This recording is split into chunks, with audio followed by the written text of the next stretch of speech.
Hey hello welcome and வணக்கம். இன்னைக்கு நாம ஆரோக்கியமான புடலங்காய் பொரியல் தான் செய்ய போகிறோம். இது ஒரு சிம்பிளான மெத்தட் தான், ஆனால் டேஸ்ட் பார்த்தீங்கன்னா ரொம்பவே சூப்பராக இருக்கும். இப்போ வாங்க அந்த புடலங்காய் பொரியல் எப்படி செய்யலாங்கிறத பார்த்துடலாம். ஃபஸ்ட்டு இந்த ரெசிபி பண்ணுறதுக்கு ஒரு பாத்திரத்தை சூடுபடுத்தி 4 ஸ்பூன் தேங்காய் எண்ணெய் சேர்த்துக்கோங்க. தேங்காய் எண்ணெயில் இந்த ரெசிபி செஞ்சால் ரொம்பவே மணமாக இருக்கும். தேங்காய் எண்ணெய் சூடேறவும் 1/2 ஸ்பூன் கடுகு, 1/2 ஸ்பூன் உளுந்தம்பருப்பு, 1/4 ஸ்பூன் சீரகம் சேர்த்து நல்லா பொரிய விட்டுருங்க. இதெல்லாம் நல்லா பொரிஞ்சு வரவும் ஒரு 10-12 சின்ன வெங்காயத்தை நீள்வாக்கில் அரிஞ்சிட்டு சேர்த்துக்கோங்க.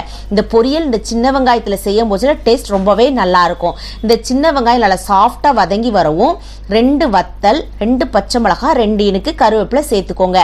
வத்தல் சேர்க்கறதுனால இந்த பொரியலுடைய நிறம் லைட்டாக மாறுமே தவிர அதனுடைய ஃப்ளேவர் ரொம்பவே நல்லா இருக்கும்.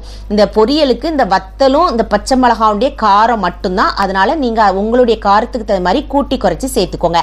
இது எல்லாத்தையும் நல்லா வதக்கி வரவும் நம்ம கட் பண்ணி வச்சிருக்கிற புடலங்காயை இந்த சமயத்துல சேர்த்துக்கோங்க.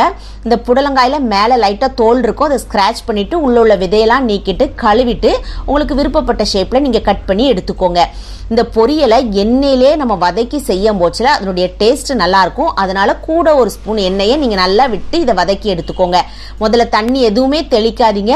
இதை மாதிரி நல்லா கலந்து விட்டுட்டு மீடியம் ஃப்ளேம்ல வச்சு ஒரு மூடி போட்டீங்க அப்படின்னா அந்த மூடியில இருந்து ஆவி தண்ணி விழுந்து இந்த காயெல்லாம் நம்மளுக்கு நல்லா சாஃப்டா வெந்து வந்துடும். இப்போ பாருங்க, ஒரு 3-4 நிமிஷம் கழிச்சு நான் திறந்து காமிக்கிறேன்.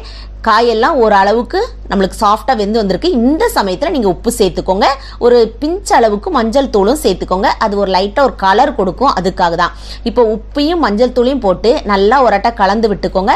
திரும்பவும் நம்ம மூடி போட்டு மீடியம் ஃப்ளேமில் வச்சு குக் பண்ண போச்சுல அதுலேருந்து விழுற தண்ணியிலே இன்னும் காய் நம்மளுக்கு நல்லா சாஃப்டாக வெந்து வந்துடும்.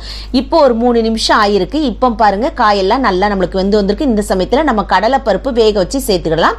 அதாவது இந்த கடலைப்பருப்பு ஒரு 2 முறை கழுவிட்டு 10 நிமிஷம் ஊற வச்சுட்டு குக்கர்ல ஒரு 3 விசில் வச்சு எடுத்துருக்கிறேன். நீங்க உங்களுடைய குக்கருக்கு தகுந்த மாதிரி விசில் வச்சு எடுத்துக்கோங்க.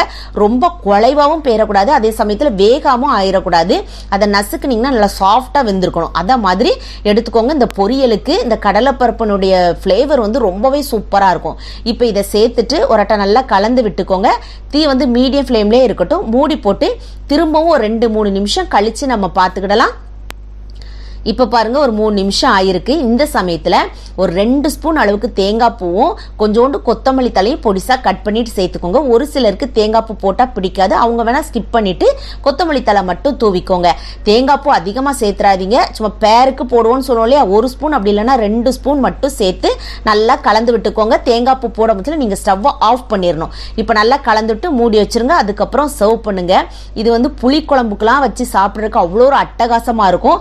புடலங்காய் சாப்பிடாதவங்க கூட இத மாதிரி நீங்க செஞ்சு கொடுத்தீங்க அப்படின்னா கேட்டு வாங்கி சாப்பிடுவாங்க. அந்த அளவுக்கு ரொம்பவே டேஸ்டியா இருக்கும். இது ஒரு ஈஸியான ரெசிபி, கண்டிப்பா உங்க வீட்டில் செஞ்சு பாருங்க. செஞ்சு பார்த்து உங்களுக்கு பிடிச்சிருந்துச்சு அப்படின்னா லைக் பண்ணுங்க, ஷேர் பண்ணுங்க, சப்ஸ்கிரைப் பண்ண கேண்டி ஸ்டோர் தமிழுக்கு மறக்காதீங்க.